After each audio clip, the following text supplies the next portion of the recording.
On the 4th of June 2008, Travis Alexander took photos with a woman who was about to kill him. He was smiling in every single one. Those photographs, recovered from a camera found hidden inside his own washing machine, would later become the most chilling evidence in one of America's most watched murder trials. They showed a man completely relaxed, completely unaware, in his own home, with someone he once loved. By the time his friends found him 5 days later, the bathroom walls were soaked in blood, and the woman in those photos was hundreds of miles away, laughing, dating someone new, and acting like nothing had happened at all. This is the story of Travis Alexander. Not the trial, not the headlines. Him, the man before all of it. Travis Victor Alexander was born on the 28th of July, 1977, in Riverside, California, the fifth of 7 children. His parents struggled with substance abuse, and he and his siblings often experienced poverty and instability. Home was not a safe place. It was chaotic, neglectful, and at times frightening for a child who simply wanted stability. He was teased and bullied as a small child and had few, if any, friends. After running away at the age of 10 and going to live with his grandmother, he became active in his church. Travis began to thrive in this environment. He had found a place where he was accepted, a support group, many friends, and a purpose. That grandmother changed everything. She was a devout Mormon, and through her, Travis found the Church of Jesus Christ of Latter-day Saints. He didn't just adopt the faith, he absorbed it completely. It gave him discipline, community, and a sense of self-worth that his childhood had never offered. Travis went on to serve a mission in Denver from 1996 to 1998. He came back, transformed, focused, driven, and absolutely certain about the kind of life he wanted to build. And build it he did. He worked as a salesman and motivational speaker for a legal services company. His work involved training others, public speaking, and personal development coaching. He traveled frequently for conferences and business events, expanding his professional network across different states. The boy who once ran away from home with nothing was now standing on stages, helping other people believe in themselves. Friends described Travis as magnetically funny, someone who could walk into any room and own it within minutes. As his close friend, Sky Lovinger Hughes, recalled, Travis loved to take adventures and do different things. He was spontaneous, warm, and deeply loyal to the people he loved. His siblings, the same brothers and sisters who had survived that broken household with him, remained close to him throughout his adult life. Despite the hardships of his childhood, he valued loyalty and personal responsibility. Friends and relatives described him as supportive and protective of those he cared about. He was not perfect. He carried the tension of a man deeply committed to his faith while navigating real human desires, and that tension sometimes got the better of him. But the people who knew Travis best described someone genuinely trying, someone growing, someone who had come too far from too little to give up on becoming better. Like many single 30-year-old men, he was dating in hopes of finding the right woman, someone to marry, start a family with, and build a life alongside. By the summer of 2008, that future felt close. A Cancun vacation was booked for June 10th. His career was accelerating. His faith was steady. His friends adored him. He had 6 days left. Somewhere on a California highway, a car was already heading toward Mesa. And the person driving it had been to his house before, had slept in his bed before, had told him she loved him before. Travis had no reason to be afraid. That was the most dangerous thing of all. Jodi Arias was born on the 9th of July, 1980, in Salinas, California. To look at her, you would never suspect a thing. She was blonde, artistic, and softly beautiful, the kind of woman who seemed gentle, even fragile. She smiled easily. She laughed at the right moments. She made people feel seen and special, almost immediately. That was the gift.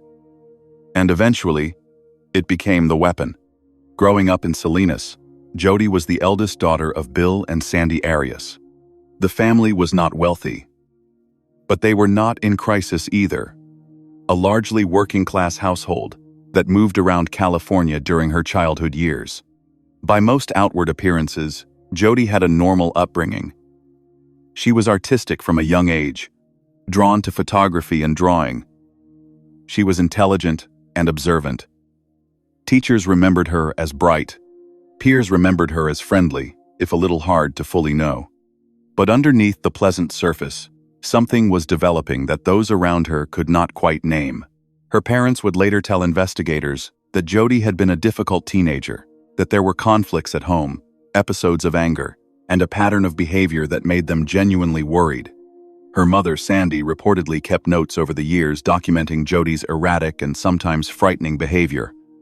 It was the kind of thing a parent does when they sense something is wrong but cannot explain exactly what. Jodi cycled through relationships in her late teens and early 20s with an intensity that unsettled the people around her. She attached quickly, deeply, and completely. When a relationship began to fade, she did not let go, she held tighter. She had a pattern of remaking herself around whoever she was with, adopting their hobbies, their friend groups, their beliefs. She was not building a life so much as borrowing someone else's and calling it her own. Before Travis, there was Daryl Brewer, a man nearly a decade older than her, with whom she lived for several years in California. By most accounts, it was a stable, quiet relationship. Daryl cared for her. He was steady and reliable. And yet, the moment Jodi encountered Travis Alexander in September 2006, everything with Daryl was effectively over. She did not drift away from him gradually. She pivoted completely and immediately toward someone new. Travis Alexander was everything Daryl was not. He was electric, charismatic, ambitious.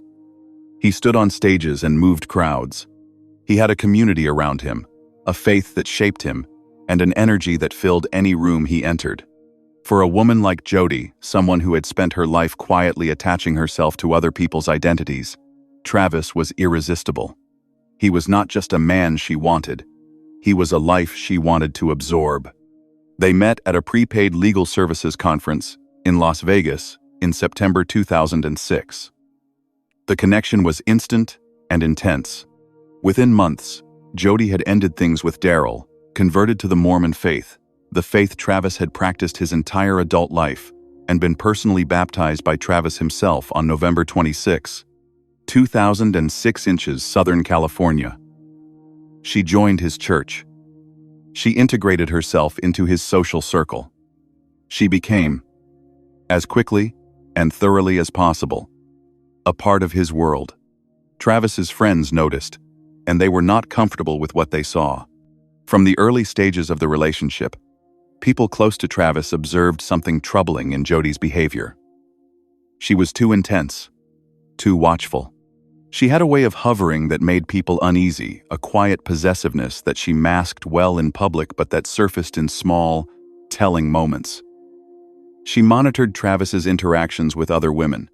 She showed up places she had not been invited. She asked questions that went slightly too far, stayed slightly too long, wanted slightly too much. Travis and Jodi officially dated from early 2007 onward, though the relationship was on and off almost from the start. Travis was genuinely conflicted. He cared for Jodi. He was attracted to her. But his faith demanded a path toward marriage with a committed, devout Mormon woman. And some part of him understood, even then, that Jodi did not fit that picture, no matter how hard she tried to become it. He began pulling away, and the more he pulled, the more she tightened her grip. By mid-2007, they had broken up. Travis began dating other women, and that is when things shifted into something darker. Friends of Travis started reporting deeply disturbing incidents. Jodi was accused of slashing his car tires. She was accused of hacking into his email and social media accounts, reading his private messages, monitoring who he was talking to. She reportedly broke into his home through a doggy door, Travis himself told friends he believed she was stalking him, and yet he continued, fatally, to keep her in his orbit. He could not fully cut the cord, and she was counting on exactly that. In early 2008, Jodi moved from Mesa back to Eureka, California, to live with her grandparents, a move Travis had encouraged, hoping to put distance between them. But physical distance meant nothing to Jodi. The relationship had officially ended, but in her mind, it had not ended at all. In April 2008, Travis made a decision that, though he could not have known, it would prove fatal. He chose to take a different woman, a friend named Mimi Hall, on the upcoming Cancun trip that he and Jodi had originally planned together. He was moving on, genuinely and publicly moving on. When Jodi found out, something inside her crossed a line it would never cross back from. Experts who later studied the case described Jodi Arias as exhibiting hallmarks of borderline personality disorder, a condition characterized by intense fear of abandonment, unstable and consuming relationships, and a fragile sense of identity that collapses when attachment is threatened. She had never truly known where she ended and the people she loved began. Travis was not just her boyfriend. He was her entire sense of self. And now, he was taking someone else to Cancun. In late May 2008, Travis and Jodi had a furious exchange of text messages and emails, one of their most explosive confrontations yet. Travis was angry. He said things that were harsh and hurtful. Jodi was wounded, and behind that wound was something cold and calculating that had been building for a long time. She began making preparations. She borrowed a gas can from Daryl Brewer, her former boyfriend, telling him she needed it for a long road trip and wanted to avoid stopping too often. She rented a car in a city, away from her own. She dyed her hair dark. She turned the license plates on the rental car upside down. She bought a gun. 74, one in nature. Then she pointed herself toward Mesa, Arizona, 1,027 miles away, and started driving. Travis Alexander had 6 siblings who loved him, a community that believed in him, and a future he was finally ready to step into. He had no idea the woman who once told him he was the love of her life was already on the highway, coming to make sure he never got there. June 4, 2008, began like any other Wednesday in Mesa, Arizona. The desert sun climbed early and hot over the quiet residential streets. Neighbors left for work. Sprinklers ran their morning cycles. At 11428 East Queensboro Avenue, Travis Alexander's house sat still and unremarkable from the outside. A tidy suburban home in a tidy suburban neighborhood, the kind of place where nothing dramatic was supposed to happen. Jodi had been driving through the night. She had left Eureka, California the previous day, covering her tracks with a deliberateness that investigators would later find chilling. She had rented a car not in her own town but in a city further away, choosing a white Ford Focus that would be easy to overlook. She had borrowed gas cans so she could drive through long stretches of desert without stopping at stations, without being seen, without being recorded on surveillance cameras. She had turned the rental car's license plates upside down. She had dyed her naturally blonde hair a darker shade. Every single decision she made on that drive was a decision designed to make her invisible. She arrived at Travis's home in the early hours of June 4th. Exactly when she arrived, and exactly how she entered, remains a subject of some dispute, but what the evidence later confirmed, beyond any reasonable doubt, was that she was there. She was inside his home, and Travis, who had once loved her, and still could not fully shut the door on her, let her in. What happened in the hours that followed would not be discovered for 5 days. What investigators were later able to piece together through physical evidence, digital records, and the photographs recovered from the camera in the washing machine told a story of those final hours. Travis and Jodi spent time together in his home. There were photographs, taken, intimate photographs, time-stamped by the camera at approximately 1:40 inches the afternoon. In them, Travis is relaxed and unguarded, posing in the shower, completely at ease. He had no idea what was coming. The camera's timestamp would become one of the most important pieces of evidence in the entire case. Proof that Jodi was there. Proof of exactly when, and a haunting visual record of a man in the last moments of his life, smiling. At some point in the early afternoon, something shifted. The exact trigger has never been definitively established. What is known is that by mid-afternoon, Travis Alexander was fighting for his life inside his own bathroom. The violence that followed was catastrophic. Travis was stabbed 27 times, wounds across his chest, his back, and his hands. The wounds on his hands told their own devastating story. They were defensive wounds, meaning Travis had fought back. He had tried to protect himself. He had not gone quietly. Despite the ferocity of the attack, he struggled. He tried to survive. At some point during the assault, his throat was cut so deeply that the medical examiner would later describe it as nearly ear to ear.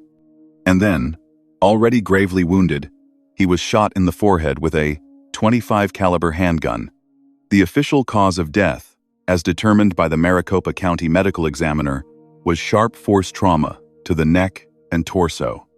He was 30 years old. After the attack, Jodi did not run in panic. She did not call for help.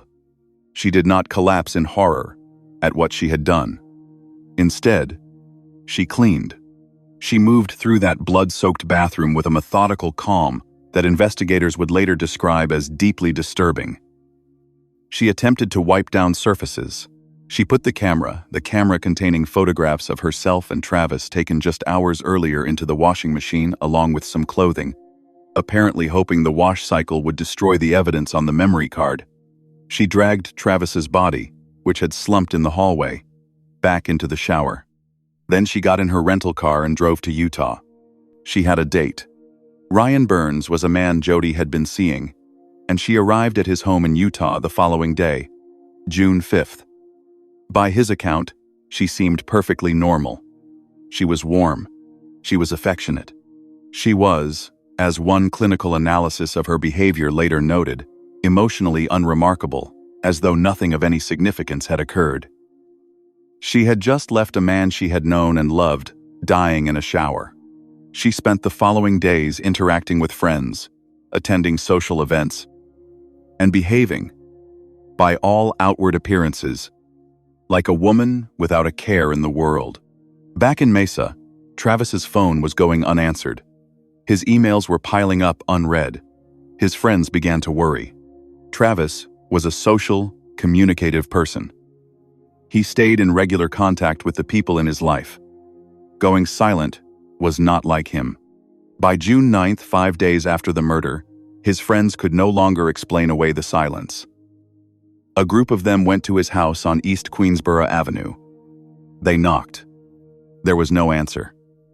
They let themselves in. The smell hit them before anything else.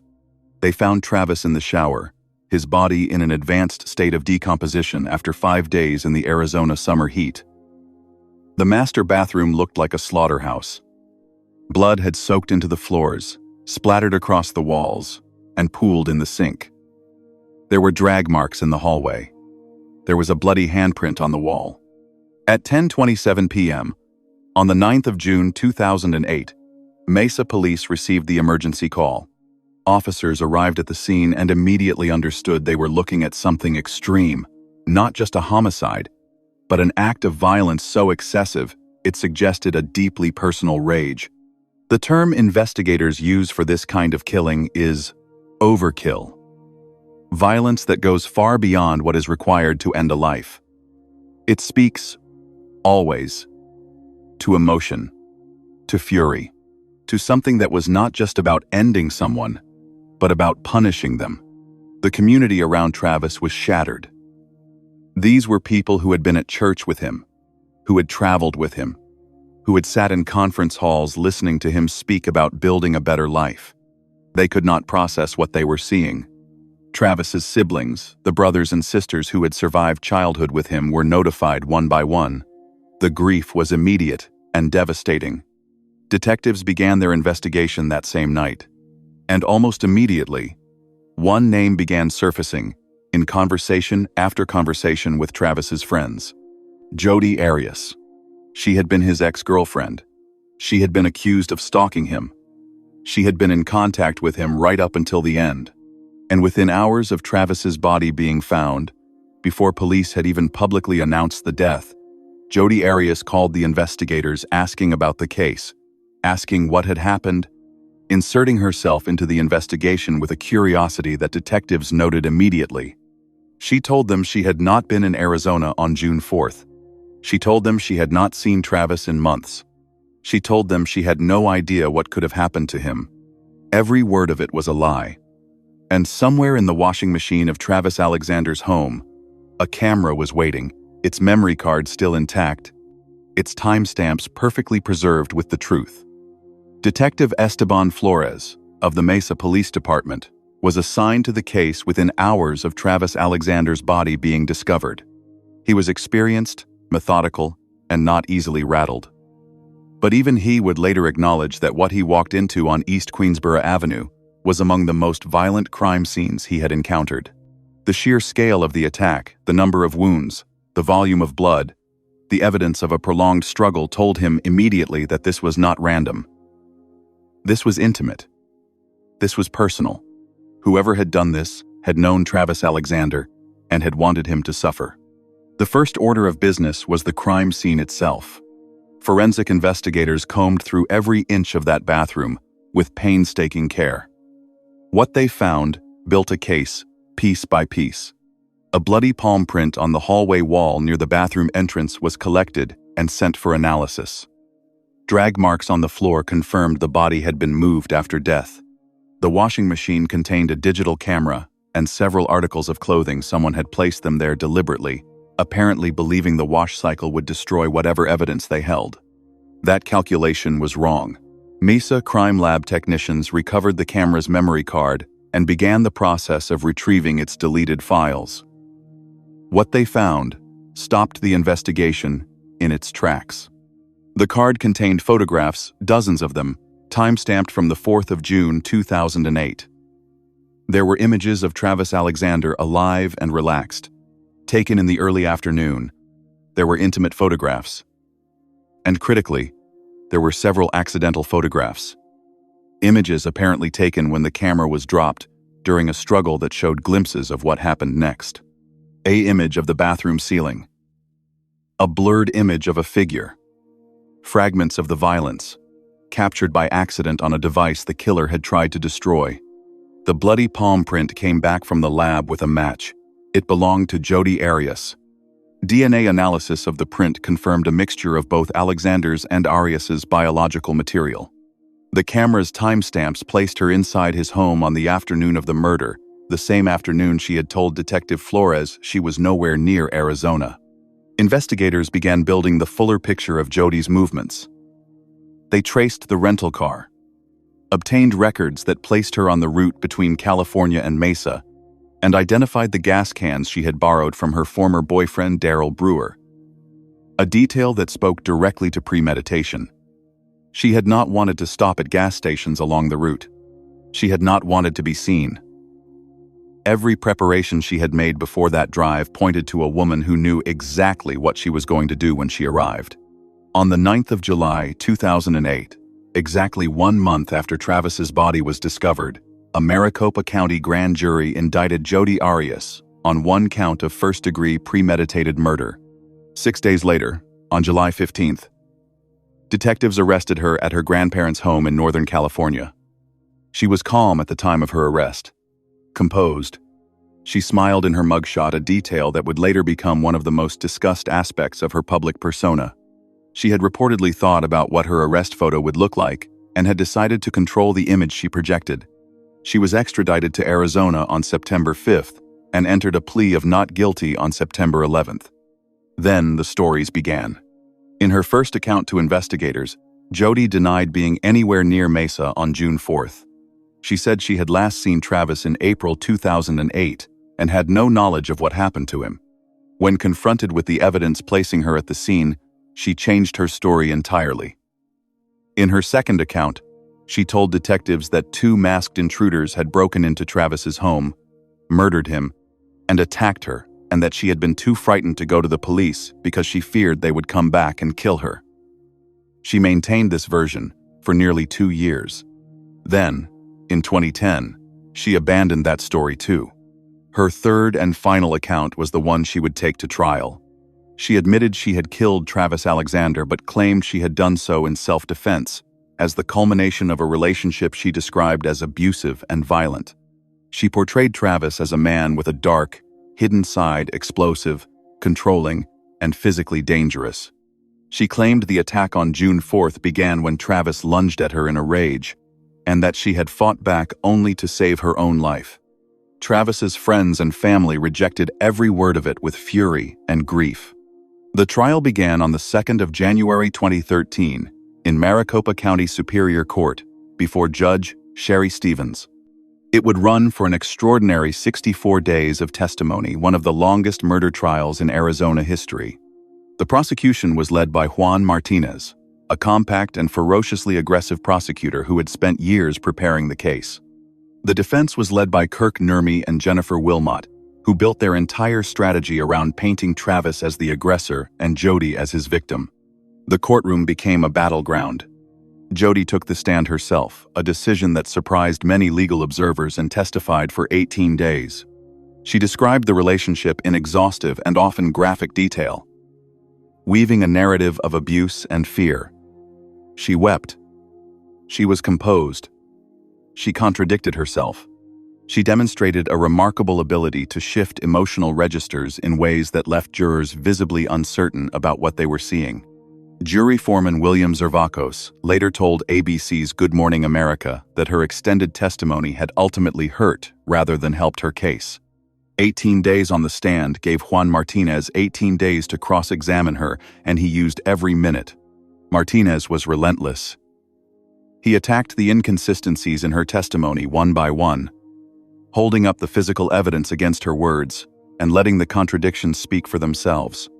He presented the timeline built from the camera's timestamps, the palm print DNA, the gas can records, the rental car receipts, and the cell phone data. He presented expert testimony on the nature of the wounds, the number of stab wounds, their location, the defensive injuries on Travis's hands, all of which told the story of a prolonged, one-sided attack, rather than a desperate act of self-defense. The trial attracted a level of media attention that had rarely been seen since the O.J. Simpson case. HLN broadcast it live, wall to wall, every day. Millions of Americans watched. The courthouse became a daily gathering place for people who had followed every development. The case had everything that compelled public fascination, obsession, religion, sex, violence, and a defendant who was impossible to read. On the 8th of May, 2013, after 64 days of testimony and less than 3 days of deliberations, the jury returned its verdict. Guilty. First-degree premeditated murder. In the gallery, Travis's siblings broke down. Some collapsed. Some simply held each other and wept, the kind of weeping that comes not just from relief but from years of grief finally finding somewhere to go. His sister, Tanisha, who had attended nearly every day of trial, buried her face in her hands. Jodi Arias stood and heard the verdict with her eyes cast downward. The sentencing phase proved more complicated. 2 separate juries, one in 2013, one in 2014, deadlocked on whether to impose the death penalty. Under Arizona law, this meant the decision passed to the judge. On the 13th of April 2015, Judge Sherry Stevens sentenced Jodi Arias to life in prison without the possibility of parole. As she was led from the courtroom, Travis's family sat in the gallery exhausted, heartbroken, and 7 years removed from the Wednesday morning when everything changed. They had waited a long time for that moment. It still could not bring him back.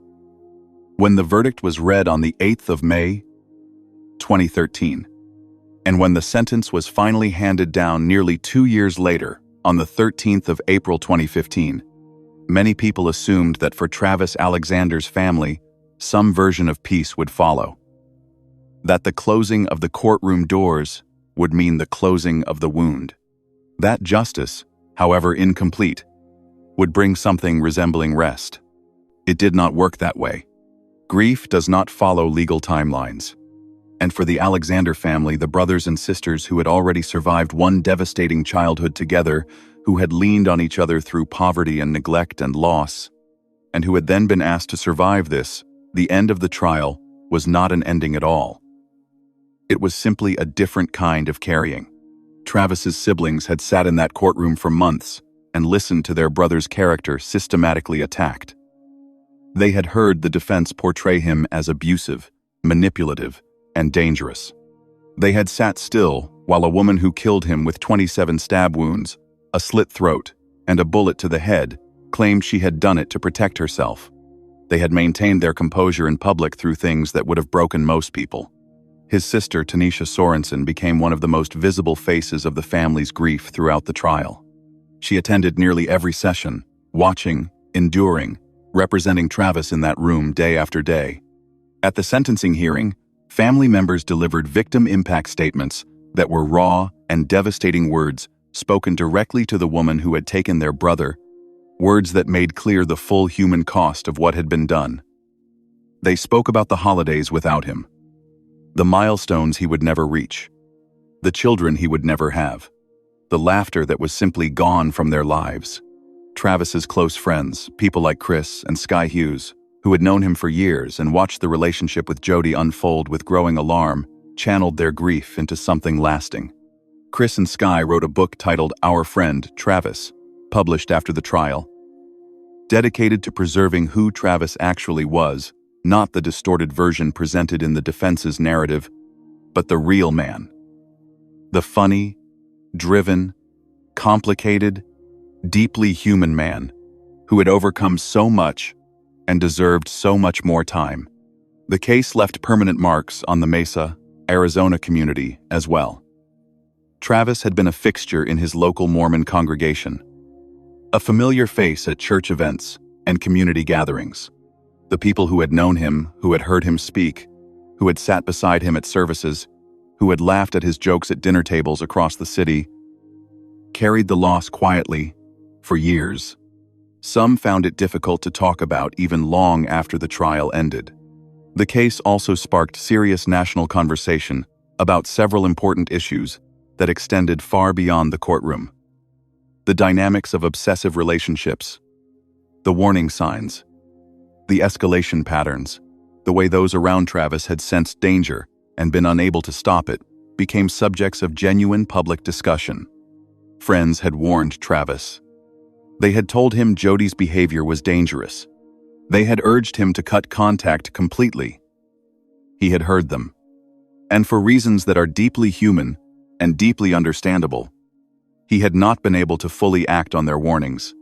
His story became, for many people, a sobering lesson in how hard it is to walk away from someone you once loved, and how deadly that difficulty can sometimes become. The trial itself raised uncomfortable questions about the justice system and the nature of media coverage. The case had been broadcast live to millions of viewers, turning a murder trial into something that functioned, at times, more like entertainment than justice. Legal analysts debated for years afterward whether the saturation coverage had been appropriate, whether it served the public interest or simply served ratings. The Toronto Star noted at the time that the case illustrated what happens when the justice system becomes a form of entertainment. Those questions have never been fully resolved, and the Jodi Arias trial remains a landmark example for better and worse of what happens when true crime meets live television. Expert witnesses who testified during the trial, and psychologists who analyzed the case afterward, pointed consistently to patterns of borderline personality disorder in Jodi Arias's behavior. An intense and consuming attachment style, a fragile and borrowed sense of identity, and a catastrophic inability to tolerate abandonment. Whether or not those clinical observations fully explain what she did, they point to something important. That the warning signs were present long before the 4th of June, 2008, and that the systems around both Travis and Jodi failed to intervene in any meaningful way. His friends saw it. His family sensed it. And still, a man ended up dead in his shower. As of 2026, Jodi Arias remains incarcerated at the Arizona State Prison Complex, Perryville, serving her sentence of natural life without the possibility of parole. She has not disappeared quietly into that sentence. She has continued to draw attention from behind bars, selling artwork, communicating through social media accounts operated by friends on her behalf, and most recently, in early 2026, publishing a blog post claiming that detectives had lost or destroyed evidence in her case and announcing plans for a new appeal, arguing that her constitutional rights had been violated during the original trial. The appeal, as of this writing, is ongoing. Legal observers consider her chances of success extremely limited given the volume and consistency of the evidence against her. She has never offered Travis's family a genuine, unconditional apology. At her sentencing hearing, she said, according to court records, that she wished there was something she could do to take it back. At a separate court appearance, in a moment that left the gallery stunned, she turned to face the Alexander family and described, in clinical detail, the moment she cut Travis's throat, telling them he had still been conscious. It was a statement that served no purpose a reasonable person could identify, except to cause pain to the people sitting in front of her. It said, perhaps more clearly than anything else in the entire proceeding, everything that needed to be said about who Jodi Arias is. Travis Victor Alexander was 30 years old when he died. He had grown up with nothing and built something real. He had stood on stages and told strangers they were capable of more than they knew, and he had believed it, because he had lived it. He had 7 siblings who loved him. He had friends who to this day speak about him in the present tense, the way people speak about someone whose absence has never fully registered as permanent. He had a grandmother who saved him when he was 10 years old, and he had spent the rest of his life trying to be worthy of that second chance. He wanted to get married. He wanted to have children. He never got to find out. The world did not become more just the day Jodi Arias was convicted. It did not become more safe, or more kind, or more fair. But it did, in that courtroom, at least speak one true thing, that Travis Alexander's life had value, that what was done to him was wrong, and that the person who did it would spend the rest of her life behind walls, unable to harm anyone else. It is not enough. It never is. But Travis Alexander deserved to have it said clearly and loudly and on the record. His name was Travis. He was funny and driven and imperfect and brave. He ran away from a broken home at 10 years old and never stopped running towards something better, something bigger, something worthy of the life he had been given. He deserved more time. And the world has been quieter without his laugh in it.